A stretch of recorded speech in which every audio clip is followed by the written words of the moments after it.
Hey, I've got I think a shorter video for you today about the bipolar reading experience. No matter what I would do, and attempt to replace all these pills that I take, trying to balance my brain. Something I haven't talked about yet.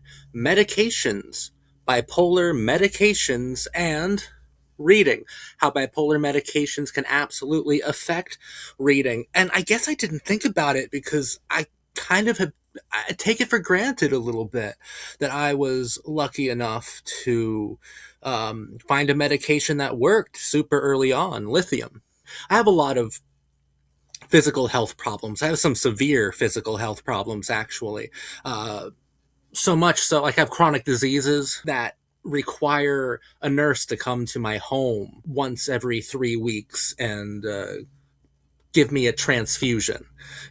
So I've kind of taken for granted how lucky I am that the transfusions and the mental health medications that they don't they they don't impair my reading, and they really don't disrupt too much of my day. I'm pretty comfortable with them, but I understand for some people it takes a long time, especially if you have uh, like me, if you have other medications that you take for your physical health. But let's do a rather abridged, condensed version of my diagnosis story here. I was having suicidal ideations. I was deeply thinking about killing myself. So I told my primary care doctor that. And I was diagnosed with a major depressive disorder, was given Lexapro. And then within a month or two of taking Lexapro, I had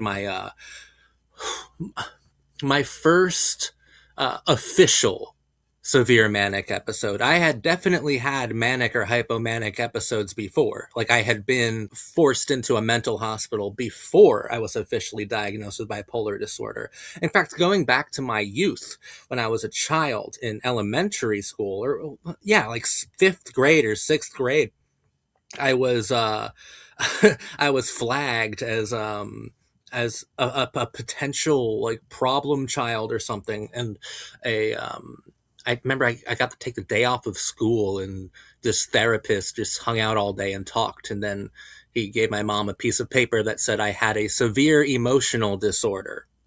But my mom didn't believe that therapy was legitimate and didn't think that my mental illness was authentic. And I really wish that she took it more seriously, because we could have identified my bipolar disorder when I was super young. I could have been extremely fortunate, but no, I had to wait a couple more decades for me to get my official diagnosis. But ever since I was 10, 11, or 12, when I first got the severe emotional disorder, that's not even real, right? That's not a real thing. I don't know if it's a real thing. Well, I don't know if they diagnose, like, if back then they diagnosed children with like specific mental disorders. I don't know. I don't know what I'm talking about. I'm just saying that when I was officially diagnosed after being incorrectly uh, given the label of major depressive disorder. Yeah, I was forced into a mental hospital, and there are different words for it, like sectioned, or like each state or region or country has their own terminology for being forced into a mental hospital against your will. In Florida, which is where I'm from, it's called being Baker acted. So that was actually my third time being Baker acted. And it was the time when I was finally diagnosed with bipolar disorder, and that's where they gave me lithium citrate. I responded to it, I think, quite well. What's annoying about taking lithium are the blood tests that you have to maintain and manage, but I responded to it quite well. And when I saw a psychiatrist and a therapist upon being discharged from the mental hospital, uh, we added like Seroquel to it, which was, I think, a pretty good combination of um, antipsychotics and mood stabilizers. I thought that was pretty good.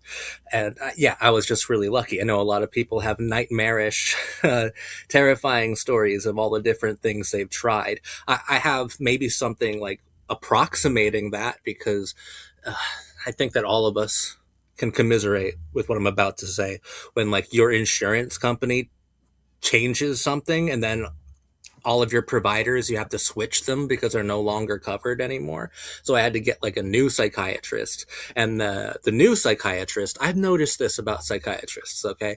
They don't, so many of them, don't want to be super broad with my generalizations here, but so many of them um want to treat you like a blank page and kind of disregard all of the work that all of the other mental health professionals have done.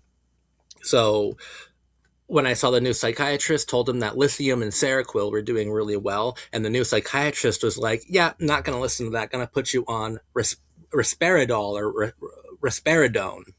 What was it? Risperidol, I believe it was. A completely different medication entirely. Yeah, Risperdal or Risperidone. And I didn't like that at all. I could still read, I could still participate in certain activities, but my memory was shot basically. And then I switched psychiatrists again, got off the medication that wasn't working, got put back on lithium pill form this time and Seroquel, and now we're switching it up a little bit more. Psychiatrist wants to try taking me off of Seroquel. There's been like a handful of undesirable side effects, I suppose. Weight gain. I've definitely experienced a significant amount of weight gain since I've started taking Seroquel, which is kind of a small sacrifice to make for mental stability, but at the same time, it's worth seeing how I can manage without the Seroquel, and we're kind of increasing the amount of lithium that I'm taking. One of the poor side effects of that is I think that Seroquel was what am I trying? Helping me sleep. I think that Seroquel was helping me sleep, and I'm experiencing insomnia right now, like hella bad, and put me on Lunesta for it, but the Lunesta must be a low milligram or something. It's just not working. It's just not working at all. And sleep is essential, integral to maintaining bipolar stability. But I think when I first started taking lithium, or whenever you first start taking a new medication or taking an old medication again, and you have a hobby that requires a modicum of concentration, it takes some getting used to. You know, I think that my first few days on lithium, it was a bit difficult for me to focus on the page, but somehow I think lithium in the long run has helped me focus once I kind of got attuned, synchronized to the uh, to lithium and to how lithium works. You know, I think lithium has actually strengthened my reading, and has certainly been a probably a genuine lifesaver when it comes to my bipolar one condition. It's been an unbelievable lifesaver, but lithium and Seroquel didn't have any like bad interactions with the many medications that I take for my physical health. Everything, I'm just kind of lucky when it comes to medications, I guess. And that's why I may have taken it for granted in my other bipolar videos, honestly. I've just been lucky that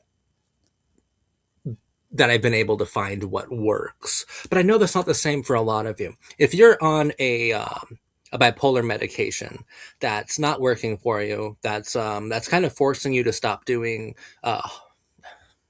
harmless yet incredibly rewarding things, hobbies that you like to do, like reading, then you need to talk about that with your psychiatrist, with your therapist.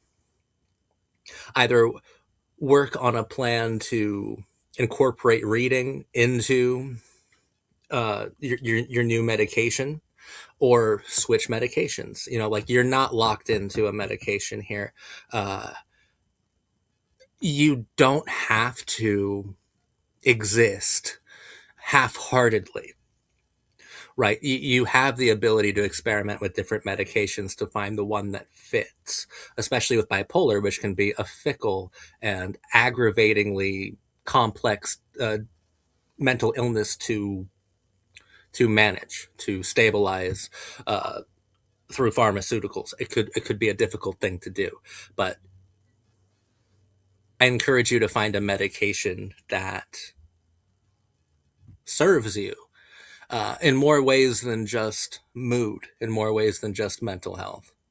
Because you deserve that. You deserve to to have the best medication you could possibly have under whatever circumstances you're trying to manage your condition under. And there are some hard truths too. Maybe you've tried literally everything and there's no solve. And I'm not a mental health professional practitioner nor provider. I'm just a guy who likes to read books, who has bipolar 1 disorder and has found a way to not only manage my mental health, but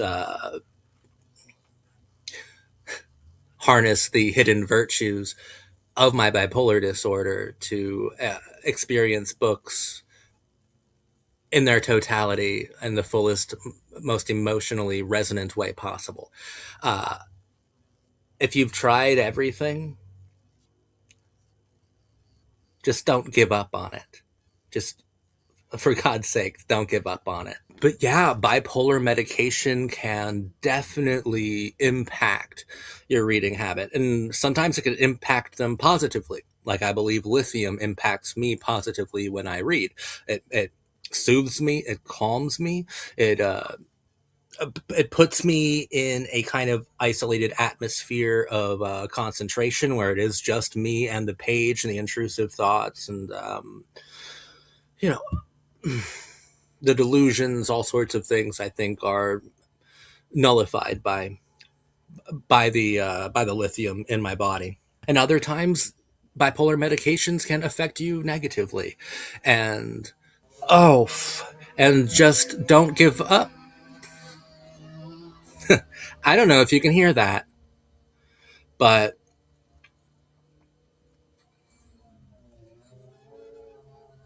neighbors decided to make as much noise as they possibly can in their front lawn, like during the middle of me recording this video, which is, so cool of them to do at 7:58 a.m. when I'm recording this. That's so cool. Love it when they do that. Such a cool such a cool thing about them, dude. I've always respected it. What the fuck, man? I was saying don't give up. Don't give up. I think that people like you and I who can often suffer from mental illness, we we get this sort of like beggar or slave mentality where it's like I'll take what I can get, right? Or if we get a medication that works but also puts us through a kind of unseen hell, we we put up with it. We swallow it because a part of us thinks we deserve it. I think self-punishment, embarrassment, that's a huge part of the bipolar experience. And I think that a lot of us suffer through things needlessly that we don't have to do. And if you're on a medication that truly isn't the right fit for you, you need to come to terms with that and speak up about it. Yeah, I think a lot of us just put up with a lot of bullshit, and we absolutely don't have to. I think a lot of us put up with a lot of bullshit because there's always everyone who's been through severe mania has something that they're deeply embarrassed and shameful about. That's part and parcel. That's like the makeup of mania. Mania would be nothing without the ghosts um, of mistakes and bad decisions that haunt us forever. That's something that bipolar people have to live with. We have to live with the ghosts of mania, but we don't have to be ruled by the ghost of mania, right? Demand space, take up space, be annoying, be aggravating until you find the proper fit when it comes to your medication. Uh, Medication shouldn't prohibit you from doing things that you love to do, like reading, something as simple as reading, as concentration, as memory. It shouldn't prohibit you from experiencing the beauty of fiction. So Yeah, I just wanted to make this video and share my thoughts about how medication impacts bipolar disorder and the importance of medication. I encourage everyone to be on some sort of bipolar medication. Uh, you can go off medication, but I feel like it's only a matter of time. Like if I were to go off my medication right now, who knows how long I can last? Like, who knows? I could last a fucking year. That would shock me. But it doesn't matter how long I could last because it will always end, and it will always end up at the same place, the mental hospital, or worse, prison, a graveyard. I strongly, highly encourage everybody to be on some sort of bipolar medication. And while this isn't a video about affordable health care, another thing I take for granted is that the health insurance that I'm on is not the worst health insurance in the world. So I'm fortunate in that regard as well. There are resources for you if you are watching this and you're uninsured and you simply don't have access to bipolar medications. This isn't the kind of video that provides you with those resources, but those should be easy to find. All right. Absolutely. Absolutely. You owe it to yourself. Once again, I think that's another example of bipolar individuals uh, needlessly suffering when we don't have to. So, yeah. But once you find that great combo, once you find that medication that works, you feel so much better. You feel really good. Silver linings and all that bullshit. Silver linings, they're real, man, when you get on the right pills. Thanks for watching me. Bye for now.